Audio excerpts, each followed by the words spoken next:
magandang buhay at kalusugan, mga kapatid. Which is more nutritious daw, ang cooked na banana or hindi cooked? Isa lang ang aking sagot niyan.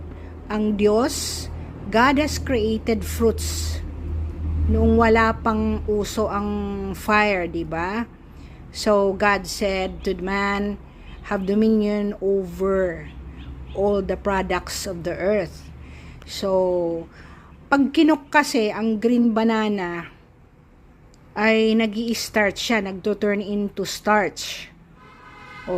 So magi-increase ng blood sugar mo. So banana is good for the heart, health, and immune system at digestive system. So kaya kung pwede, kagaya ko, I prefer to eat green banana